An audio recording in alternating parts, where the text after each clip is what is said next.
बड़ी खबर से। और इस वक्त की बड़ी खबर यह कि यास तूफान ने झारखंड में भी दस्तक दे दी है। आपको बता दें कि लगातार सुबह से ही तेज बारिश हो रही है, आंधी और पानी से लोग परेशान हो चुके हैं। आपको बता दें बंगाल में भी पूरी तबाही मचा रहा है यास तूफान। हालांकि ममता बनर्जी, मुख्यमंत्री ममता बनर्जी खुद मॉनिटरिंग कर रही हैं इस पूरे मामले की। तो यास चक्रवाती तूफान का कहर बिहार, बंगाल, झारखंड सभी जगहों पर लगातार जारी है। बंगाल में कई जगहों पर मकान क्षतिग्रस्त हो गए हैं। तटीय इलाकों में भारी नुकसान देखने को मिल रहा है।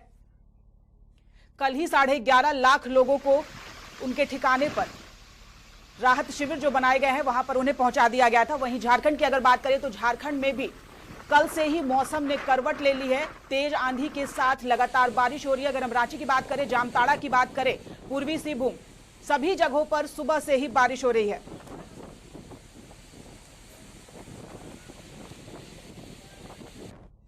और ज्यादा जानकारी के लिए हमारे साथ हमारे सहयोगी राहुल जुड़ चुके हैं। राहुल, यास तूफान का असर झारखंड में भी साफ तौर पर देखा जा रहा है। झारखंड के कई जिलों को रेड जोन यानी कि रेड अलर्ट और ऑरेंज अलर्ट किया गया है। जी बिल्कुल, झारखंड में यास तूफान का असर देखा जा रहा है।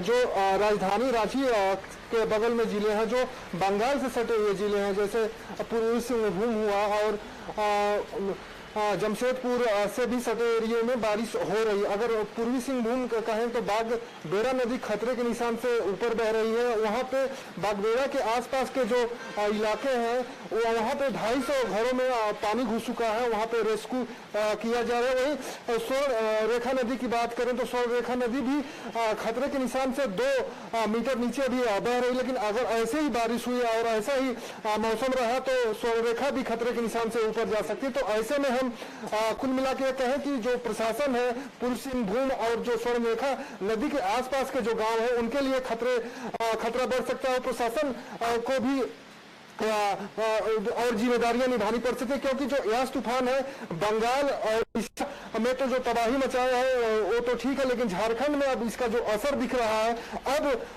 है, अगर बारिश ऐसे ही होती रही तो भारी नुकसान झारखंड में भी देखने को मिलेगा। जी राहुल, सबसे ज्यादा असर सरायकेला और खरसावा में देखने को मिल रहा है। वहां सबसे ज्यादा तेज आंधी के साथ बारिश हो रही है।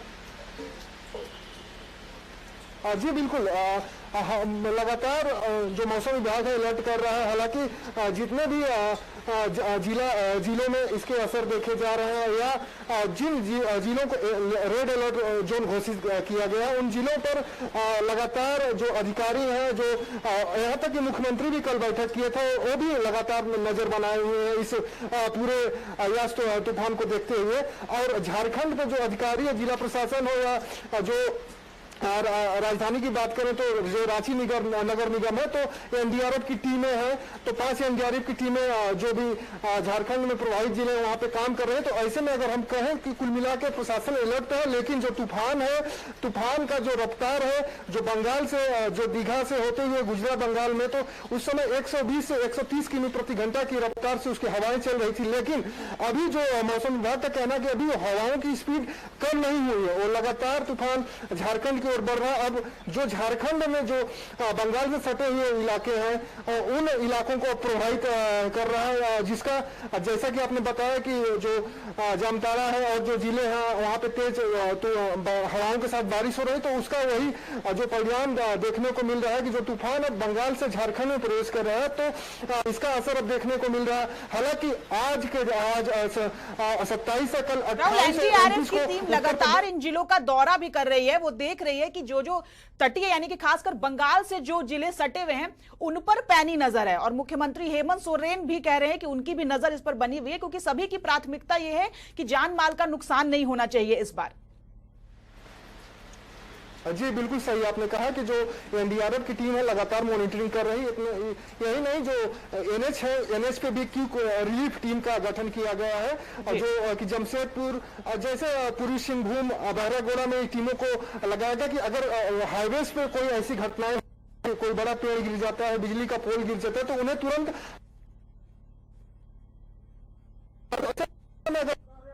प्रशासन जो है राज्य की जनता के लिए पूरी तरह से मुस्तैद है और पूरी तरह से चाहती है कि जो तूफान है इससे किसी तरह से निपटा जाए, जान माल का खतरा ना हो। लेकिन अगर हम जान माल की अगर बात करें तो अभी तक जो झारखंड में ऐसी घटना सामने नहीं। हालांकि अभी जगन्नाथपुर में कल एक घटना सामने आई कि एक दीवार गिरने से 2 लोगों की मौत हुई है बारिश की वजह से, लेकिन अभी तक ऐसी बहुत बड़ी घटना नहीं सामने आई है कि कोई मकान बहुत बड़ा गिरा हो या किसी जान माल का खतरा हो। लेकिन एहतियातन सभी लोगों को सुरक्षित स्थान पे झारखंड प्रशासन ले जाएगा। लेकिन अगर हम कहें कि जो उड़ीसा और बंगाल की अगर बात करें तो वहां पे लोग जो राहुल, अभी हम लोग सब जानते हैं कि अभी पेंडेमिक का दौर है। कोरोना महामारी ने सभी देश को भी और हमारे राज्य को भी अपने चपेट में ले रखा है। ऐसे में यास चक्रवाती तूफान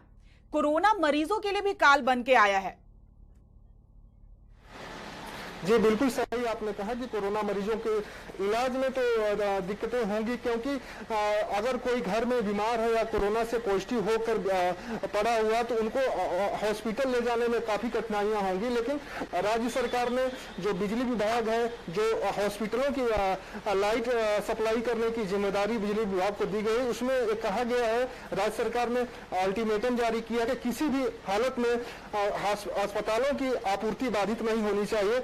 यहाँ तक कि जो कर्मी हैं बिजली विभाग के छुट्टी पे थे, उनकी सारी कर्मियों की छुट्टी भी रद्द कर दी गई। तो अगर हमें कहें कि प्रशासन अलर्ट है, लेकिन अगर कोरोना की हम बात करें तो कोरोना की इस पेंडेमिक में इस तूफान का आना कहीं न कहीं जो कोरोना पेशेंट है, कोरोना संक्रमित है, उनके लिए काफी दिक्कतें होंगी। साथ साथ ही जो कोरोना के जांच है, वो जांच को भी प्रभावित करेगा, क्योंकि इस समय जो लगातार बारिश कल से हो रही है, जांच के साथ राहुल वैक्सीनेशन कितना प्रभावित हो रहा है? क्योंकि अभी का ही समय बार बार ये अपील की जा रही है कि आप लोग वैक्सीन सेंटर पर जाकर वैक्सीन लगाएं, लेकिन ऐसे में क्योंकि हम सब जानते हैं कि एक बार एक वाइल अगर खुलता है तो कम से कम वहां पर कुछ लोग होने चाहिए, नहीं तो वो बर्बाद हो जाता है। अब ऐसे में इतने कम लोग वहां पर पहुंच रहे हैं बारिश की वजह से, चक्रवात की वजह से, तो उसकी बर्बादी की संभावना और ज्यादा बन गई है। वैक्सीनेशन प्रभावित हो रहा है पूरी तरीके से। जी बिल्कुल आपने सही कहा कि जो कल से बारिश हो रही है, तो ऐसे में जो वैक्सीनेशन है तो प्रभावित होगा ही, क्योंकि लोग घरों से बाहर नहीं निकलेंगे। लगातार बारिश है, हालांकि प्रशासन भी अलर्ट किया है कि घरों से बाहर ना निकले। ऐसे में वैक्सीनेशन प्रभावित होगा। लेकिन सरकार ने आज वैक्सीनेशन वैन को भी रवाना करने की बात कही है, तो वैक्सीनेशन वैन भी रवाना हो रही है, घर जाके पंचायत स्तर पर वैक्सीनेशन करेगी। और कल ही एक वैक्सीनेशन, कल ही जो कोरोना टेस्ट की वैन थी, घर घर पंचायत में स्तर पे जाके कोरोना टेस्ट करे। तो ऐसे में अगर कहें कि प्रशासन भी व्यवस्थाएं किया है कि किसी तरह से इस कोरोना महामारी को भी रोका जाए और यास तूफान से भी लड़ा जाए। तो अगर हम कुल मिला के कहें कि प्रशासन इस जो यास तूफान है इसको लेकर पहले से अलर्ट में था और तैयारियां मुकम्मल की है, जिसका परिणाम अभी देखने को मिल रहा है कि लोग अभी सुरक्षित हैं और राज्य में जो जान माल की घटनाएं हैं। मौसम विभाग ने कह दिया है कि कल तक ऐसा ही मौसम रहने की संभावना है। क्या लगता है आपको, कब से मौसम पूरी तरह से साफ हो पाएगा? जी अगर मौसम विभाग की अगर बात करें तो मौसम विभाग ने जो अलर्ट जारी किया था उसके हिसाब से सही सब कुछ सही चल रहा है। और मौसम विभाग का कहना है कि जो अभी जो रात से तूफान झारखंड की ओर बढ़ा है, तो ऐसे में जो झारखंड की स्थिति होगी आज थोड़ी दिन में शाम तक सामान्य होगी, वैसे में और शाम तक सामान्य होगी, रात में धीरे धीरे ठीक होगी। लेकिन ये तूफान अब उत्तर प्रदेश की तरफ बढ़ रहा है और उत्तर प्रदेश में भी मौसम विभाग ने कई जिलों में अलर्ट जारी किया, वहाँ रेस्क्यू चलाया जा रहा है। लोगों को घरों जिनका कच्चा मकान है उन्हें स्कूलों में या तो किसी सरकारी बिल्डिंग या किसी पक्के मकान में शिफ्ट किया जा रहा है। तो अगर हमें कहें कि उड़ीसा, बंगाल, बिहार और झारखंड ही नहीं, इसके साथ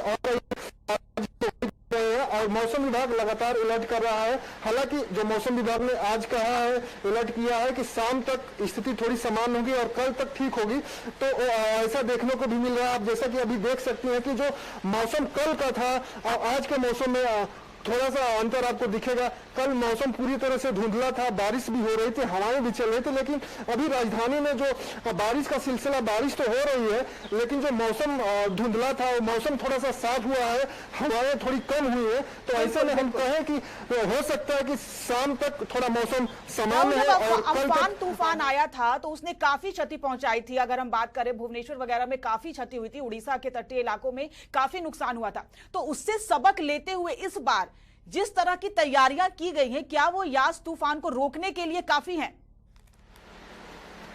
जी बिल्कुल की बात करें तो इस बार जो बंगाल सरकार और झारखंड सरकार और उड़ीसा सरकार ने जो काम किए हैं वो सराहनीय होंगे। इसलिए सराहनीय होंगी जो मौतें हुई हैं, एक मौतें बंगाल में हुई है और 2 मौतें सिर्फ उड़ीसा में हुई है। तो इतने बड़े तूफान में मौतों का जो आंकड़ा है, एक जो बंगाल में मौत हुई मछुआरी को हुई, मछली पकड़ते तो समय हुई, वो एक तरह से कहें कि लापरवाही की वजह से हुई, और 2 मौतें उड़ीसा में हुई। तो अगर हमें कहें कि प्रशासन जो थी बंगाल और उड़ीसा सरकार पूरी तरह से मुस्तैद थी कि इस तूफान से हमें लड़ना, क्योंकि पेंडेमिक का समय चल रहा है, ऐसे भी लोग डरे हुए हैं इस कोरोना वायरस से।